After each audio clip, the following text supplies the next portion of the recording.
खुली आंखें जाग जरा, जिंदगी है तेरे आगे खड़ी, जागो दुनिया जागो जागो जागो दुनिया जागो जागो।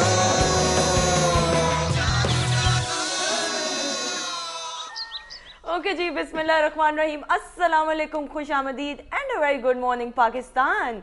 क्या हाल चाल है आप लोगों के? दुआ यही है कि आप जहाँ रहें खैर खैरियत से रहें, अपना ढेर सारा ख्याल रखें और अपने आप को जितना हो सके ज़्यादा से ज़्यादा पैम्पर करें। दूसरे तो करते ही हैं रिश्तेदार, लेकिन अपने आप को खुद भी खुश करें।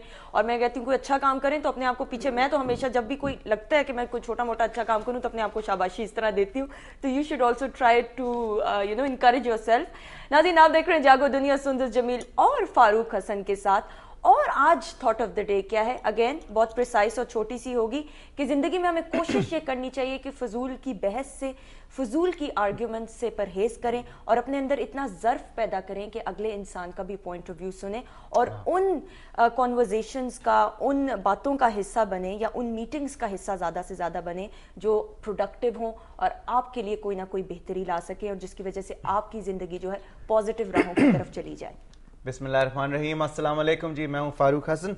सुंदस एज ऑलवेज बड़ी अच्छी बात की। मुझे लगता है सुंदस पहले कहीं उस्तानी थी या टीचर थी, बड़ी अच्छी अच्छी बातें कहती है। बट कहने का मकसद ये है जी, बिल्कुल एम्पथाइज भी करना चाहिए और एक वन साइडेड जो है ना आपका थॉट प्रोसेस नहीं होना चाहिए। इट ऑलवेज हेल्प्स कि अगर आप कंसेंसस से बात करें, अगर आप हर एक की राय लें, आप डिसीजन जो है वो सबकी राय को मद्देनज़र रखते हुए लेंगे तो ज़्यादा बेहतर होगी, क्योंकि एक दिमाग से 100 दिमाग या 10 दिमाग या 2 दिमाग ज़्यादा बेहतर है। इसी थॉट के साथ आज का दिन का आगाज़ करते हैं और हमारे साथ मौजूद है जनाब सलमान गनी साहब, चीफ रिपोर्टर नवाए वक्त के बहुत सीनियर तज्ज़ियाकार हैं। अस्सलाम वालेकुम सर। अस्सलाम वालेकुम। अच्छा जी, गनी साहब से हम आज स्पेसिफिकली बात करेंगे दहशतगर्दी की जो लहर जो वक्फे से सर उठाती है, फिर बैठती है, फिर उठाती है, और उस हवाले से बात करूंगा जो पुलिस की कुर्बानियां हैं और जो दहशतगर्दी की कार्रवाइयां हैं जो थमने का नाम नहीं ले रही। तो कहाँ पे कौन सी कड़ी जो है वो मिसिंग है? पूरे मुल्क में एक लहर चल रही है, इस लहर को कैसे ख़त्म किया जा सकता है, आज इस पर हम बहस करेंगे। गनी साहब, दहशतगर्दी का सिलसिला रुक नहीं रहा, आप किस तरह से देखते हैं इसको? बिस्मिल्लाहिर्रहमानिर्रहीम। फारूक, देखें, बात यह कि जब पाकिस्तान को फ्रंट लाइन कंट्री डिक्लेयर किया गया, मैं समझता हूँ कि वो फ़ैसला उजलत में किया हुआ फ़ैसला था।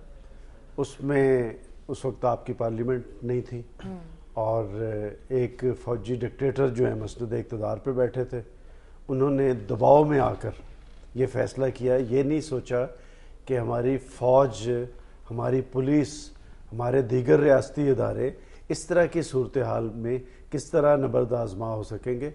और देखें, आपके रियासती इदारे टारगेट बन रहे हैं।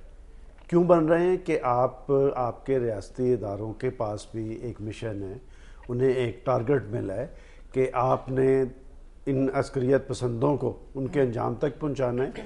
लेकिन आपने दुरुस्त कहा है कि ख़राबी तो कहीं मौजूद है। देखें, ताकत का इस्तेमाल 8-10 साल से हो रहा है, ये मामला अब का नहीं है, ये 2001 से शुरू हुआ है। सही। और आपने ऑपरेशंस किए, लेकिन अभी तक ऑपरेशन अपनी मंतकी अंजाम को नहीं पहुंचा। तो इसका तो जायज़ा लिया जाना चाहिए कि आखिर क्या वो इतनी बड़ी तादाद में मौजूद है कि उन्हें उनके अंजाम पे पहुंचाना। और जहाँ तक आपने पुलिस की बात की है जी, पुलिस की डिप्लॉयमेंट ही अगर दुरुस्त हो तो इस तरह के वाक़यात नहीं हो सकते। कि पुलिस डिप्लॉयमेंट का आलम यह है कि वो इनके पास ऐसी इतलात मौजूद थी, लेकिन उन्होंने वहां पर सिक्योरिटी का बंदोबस्त नहीं किया। ये लैप्स और किस लेवल पे? टॉप लेवल से आईजी साहब को करना चाहिए था। देखिए, बात यह कि उनका एक इदारा है, एक सिस्टम है, एक नज़्मो नस्क है कि जब उनके पास इतला मौजूद थी। और मैं आपको एक और बात बता दूं, इसी लाहौर शहर के अंदर इस तरह के बैनर्स लगे हुए थे जिसमें उस टेंशन की निशानदेही हो रही थी। मॉडल टाउन के अंदर ऐसे बैनर्स लगे हुए थे, तो किसी ने उसकी कोई खबर ना ली, किसी ने कोई उस पर स्ट्रेटजी ना बनाई। और मैं समझता हूँ कि आप इन अदारों का नज़्मो नस्क जो है वो उस तरह, और वसाइल फराहम करना गवर्नमेंट की जिम्मेदारी है और गवर्नमेंट ने किसी हद तक फराहम किए हैं, लेकिन हुकूमत को अभी तक मतलूबा नताइज नहीं मिले सर। आप देखें कि वो तो नुकसान कर गए और आप किस चीज़ में उलझे हुए हैं कि जी ऑपरेशन होना चाहिए, ऑपरेशन नहीं होना चाहिए। भाई जहां पर आपने ऑपरेशन शुरू किए हैं, کیا وہ اپنے منطقی انجام تک پہنچ گئے کہ آپ پنجاب کو اب اس آگ میں دھکیلنا چاہتے ہیں؟ ایلیٹ فورسز کے حوالے سے جب ہم بات کرتے ہیں، ٹرینڈ کمانڈوز بھی ہوتے ہیں.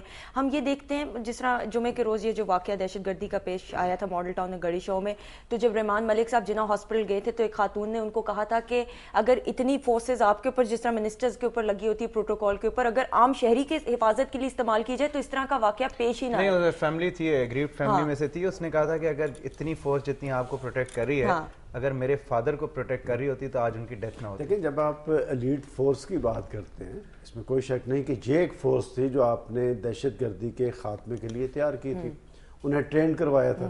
وہ ایلیٹ فورس سے لگائی آپ نے کہاں ہوئی؟ کیا وہ دہشت گردی کے خاتمے کے لیے لگی ہے؟ 994 لوگ ٹرینڈ ہوئے ہیں، 850 لوگ آپ کے پولیٹیشنز، آپ کے وزراء، آپ کے حکام ان کی سیکورٹی پہ لگے ہوئے. اس وقت کراچی سے ہمیں جوائن کیا ہے سندھ کے آئی ٹی منسٹر ہیں رضا ہارون صاحب، وہ ہمارے ساتھ لائن پہ. السلام علیکم رضا بھائی. وعلیکم السلام، کیسے ہیں؟ بالکل ٹھیک ٹھاک جی، بہت شکریہ جوائن کرنے کا.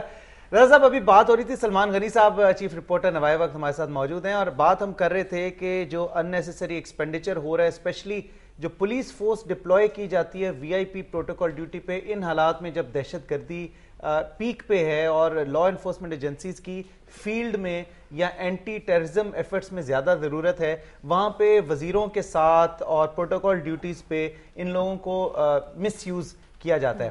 تو میں بات کر رہا تھا، میں خیال میں لاسٹ ٹائم آپ پروگرام میں آئے تھے یا فیصل بھائی جب آئے تھے تو وہ مجھے بتا رہے تھے کہ جب آپ نیچے اسٹوڈیوز میں آئے تو کوئی بندہ آپ کو ملا، بات چیت شروع ہوئی تو اس نے پوچھا آپ کیا کرتے ہیں، آپ نے بتایا کہ جی میں منسٹر ہوں. تو اس نے یقین کرنے سے انکار کر دیا تھا کہ نہیں جی آپ کے تو جھنڈے والی گاڑی نہیں ہے، نہ ہی کوئی پولیس کی پروٹوکول ہے، آپ مذاق کر رہے ہیں میرے ساتھ. تو یہ کیا پبلک کی پرسیپشن جو ہے اس کو قائم رکھنے کے لیے وزراء اس طرح سے کرتے ہیں یا واقعی انہیں اس طرح کی سیکیورٹی کی ضرورت ہوتی ہے؟ میں نہیں سمجھتا کہ تمام وزراء کو ضرورت ہوتی ہے یا ایسا ہونا بھی چاہیے. اگر کوئی نیڈ بیس ریکوائرمنٹ ہے کہ کسی کو کوئی تھریٹ ہے یا کوئی ایسی جگہ وہ جا رہے ہیں جہاں اس جگہ کی وجہ سے کوئی تھریٹ ہے تو پھر یہ ضروری ہو جاتا ہے، کیونکہ بہرحال ایک منسٹر جو ہے وہ ایک حکومت کو ریپرزینٹ کر رہا ہوتا ہے، گورنمنٹ ہوتی ہے وہ، اور کوئی بھی ایسا واقعہ ہو جائے جو کہ انوانٹیڈ ہو تو پھر وہ ایک ایشو بن سکتا ہے اور ایموشنز اس میں آ سکتے ہیں. لیکن میں نہیں سمجھتا کہ جنرلی تمام لوگ وی آئی پی ہوتے ہیں یا جنرلی تمام لوگوں کو پروٹوکول کی ضرورت ہوتی ہے. اور پھر یہ جو نمبر آف پولیس ساتھ ہوتی ہے یہ بھی بڑی عجیب سی بات ہے کہ ایک وزیر چل رہا ہو اور 15 پولیس والے چل رہے ہوں، وہ خواہ ایک ویسے ہی کموشن ہے اور ویسے ہی وہ خود ایک تھریٹ بن جاتا ہے لوگوں کے لیے. رضا بھائی غنی صاحب، میں نہیں سمجھتا کہ ایسی کوئی ریکوائرمنٹ ہوتی ہے، but then again if there is a need, a specific need ہے تو then yes, I think it's appropriate. غنی صاحب کا کہنا یہ ہے رضا صاحب کہ وہ کچھ ایسے وزراء کو بھی جانتے ہیں جو صرف وزیر بنے اسی لیے کہ انہیں پروٹوکول اور یہ ساری چیزیں ملیں. کیا آپ کسی ایسے شخص کو جانتے ہیں؟ بہت سارے لوگوں کو جانتا ہوں. کوئی نام لینا پسند فرمائیں گے؟ بس یہ سمجھ لیں گے جو وزیر ہے وہ یہ چاہتا ضرور ہے. لیکن بہت شکریہ آپ کا رضا بھائی، بہت بہت شکریہ آپ کا جوائن کرنے کا. آل دا وے فرام کراچی سندھ کے آئی ٹی منسٹر تھے رضا ہارون صاحب ہمارے ساتھ لائن پہ. بہت شکریہ ان کا. Thank you. اور غنی صاحب آپ کا بھی بہت بہت شکریہ. وقت کم ہے اس وجہ سے ہم اس سیشن کو کنٹینیو نہیں کر سکتے. انشاءاللہ نیکسٹ ویک پھر آپ سے ملاقات ہوگی. سو بریک کی طرف بڑھتے ہیں. بریک کے بعد مزید بہت ساری باتیں. Stay tuned, keep watching Jaago Duniya. Good morning to you.